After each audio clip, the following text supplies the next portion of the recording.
दोस्तों आज हम बात करेंगे कि प्री अप्रूव्ड लोन का ऑफर हमें अपने अकाउंट में कैसे मिलता है। क्योंकि मुझे कमेंट सेक्शन में बहुत से कमेंट्स आ रहे थे कि भाई बताओ कि हमें प्री अप्रूव्ड लोन का ऑफर कैसे मिलेगा, हमें कौन से अकाउंट ओपन करना चाहिए, कौन सा वेरिएंट होना चाहिए, कितने टाइम में मिलेगा, कितना अकाउंट बैलेंस मेंटेन करें। तो दोस्तों इन सब सवालों का जवाब आपको इस वीडियो में मिलेगा। दोस्तों जनरली हम कभी भी लोन के लिए अप्लाई करते हैं तो सबसे पहले लेंडर क्या चेक करता है? CIBIL score. CIBIL score vary करता है 300 टू 900। 900 मतलब सबसे बेस्ट, 300 मतलब सबसे लोवेस्ट। दोस्तों कभी भी हमने लोन लिया होगा पास्ट में और हमें किस्त बाउंस होगी होगी हमने नहीं चुकाया होगा तो हमारा क्रेडिट स्कोर यानी कि सिविल स्कोर डाउन हो जाता है।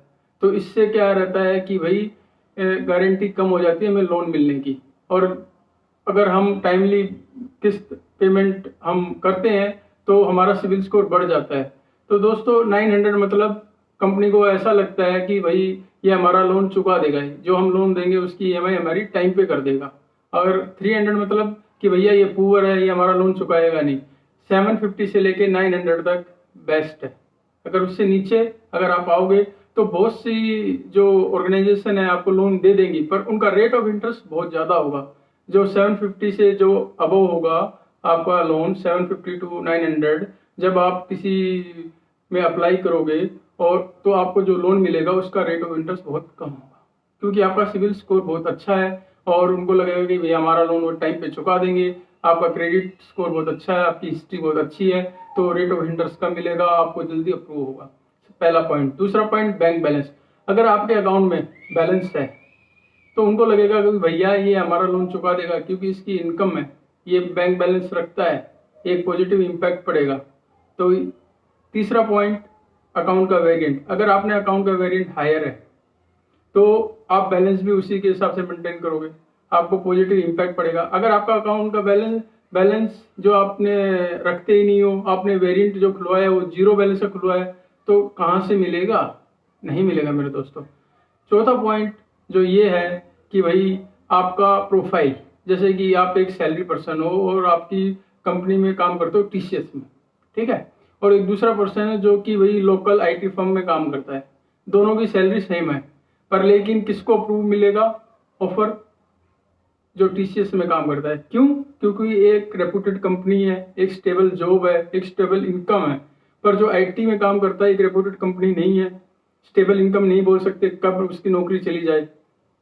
तो दोस्तों ये चीजें भी मैटर करती हैं, ठीक है। और एक स्टेबल इनकम यानी कि हमारी हर महीने इतनी सैलरी आ रही है, यानी कि 30,000 मान लो तो 30,000 आ रही है। ऐसा नहीं है कि कभी 30 आ रही है, कभी 25 आ रही है, कभी 20 आ रही है, कभी 35 आ रही है, उससे नहीं। क्योंकि क्या रहता है कि हमारी सैलरी कम रहती है और उसमें इंसेंटिव कम आउट हो जाता है कि कभी महीने हम इंसेंटिव ज़्यादा कमाते हैं, कभी कम कमाते हैं। तो कभी भी जब आप लोन के लिए अप्लाई करते हो तो 100% इंसेंटिव काउंट नहीं होता, वो सी कंपनियों की कैटेगरी देखी जाती है, उसके हिसाब से इंसेंटिव काउंट होता है। एक पॉइंट ये भी है। दोस्तों हम कुछ मिस्टेक करते हैं जिसके कारण हमें प्री अप्रूव्ड लोन नहीं आते हैं। जैसे कि हम जीरो बैलेंस अकाउंट खुलवा लेते हैं, BSBDA यानी कि बेसिक सेविंग अकाउंट खुलवा लेते हैं, स्मॉल सेविंग अकाउंट खुलवा लेते हैं और उसमें बैलेंस रखते ही नहीं है, उसमें बहुत कम बैलेंस रखते हैं। इससे हमें बिल्कुल भी हमारा प्री अप्रूव ऑफर नहीं आएगा। दूसरा क्या है कि जैसे कि मिनिमम अकाउंट में बैलेंस मेंटेन करते हैं, जैसे कि मैंने 10,000 का अकाउंट खुलवाया और उन्होंने 15,000 मेंटेन किया, कहाँ से आएगा? अगर हम उसमें लाख, 1.5 लाख, 50,000 अच्छे से मेंटेन करके रखेंगे और उसमें दिखेगा कि हाँ भाई इनकी एक स्टेबल इनकम रहती है, इतना पैसा रहता है, तो ऑफर आएगा ही आएगा। चौथा, जैसे कि हम बैंक से रिलेशनशिप नहीं बढ़ाते, अकाउंट खोलते हैं, अकाउंट में थोड़ा बहुत पैसा रखते हैं, ना एफडी कराते हैं, ना आरडी कराते हैं, ना कोई थर्ड प्रोडक्ट लेते हैं, कुछ नहीं करते, तो ऑफर कहाँ से आएंगे? जब तक हम रिलेशन नहीं बढ़ाएंगे तो बैंक कैसे रिलेशन बढ़ाएगा? सिंपल सी बात है, जब आप रिलेशन बैंक के साथ बढ़ाओगे तो बैंक भी आपके साथ रिलेशन बढ़ाएगा ना दोस्तों। तो वो एक पॉइंट है।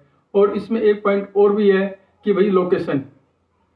कभी कभी बैंक बहुत सी लोकेशन को रेड मार्क कर देता है, वहाँ पे ऑफर देता ही नहीं है। जब आप अपना अकाउंट खोलते हो तो वहाँ पे एड्रेस देते हो, प्रोफाइलिंग देते हो, तो उस एड्रेस पे लोन नहीं देता, ठीक है दोस्तों। इसमें एक और पॉइंट भी है कि ज्यादातर प्राइवेट बैंक आपको प्री अप्रूव ऑफर लोन देते हैं।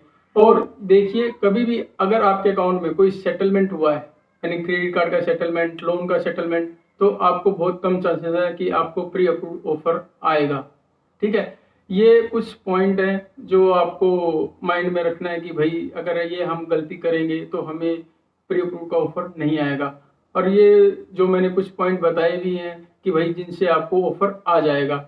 हमेशा अपना सिबिल स्कोर अच्छा बनाए रखें। अभी आप बोलोगे कि भाई मैं तो फ्रेश है, मैंने कभी लोन नहीं लिया, कभी कुछ नहीं किया, मेरे को ऑफर नहीं आया या मेरे को ऑफर कम आया as compare to your colleague या योर फ्रेंड जो भी है। तो दोस्तों क्या रहता है, वो फ्रेश लैंडिंग रहती है, उसमें आपका कोई क्रेडिट हिस्ट्री नहीं होती। अगर आपकी क्रेडिट हिस्ट्री है कि भाई आपने पहले लोन लिया है, टाइम टू टाइम चुकाया है, तो आपको ज़्यादा आएगा। ठीक है दोस्तों, ये भी मैटर करता है। दोस्तों हमने कुछ डिस्कस किया कि भाई कुछ गलतियां करने से हमें प्री अप्रूव्ड ऑफर नहीं आता और कुछ करने से हमें प्री अप्रूव्ड ऑफर आ जाता है। तो दोस्तों ये मेरा वीडियो पसंद आया तो प्लीज़ इसे लाइक करें, सब्सक्राइब करें, शेयर अवश्य करें। मेरा वीडियो देखने में बहुत बहुत धन्यवाद।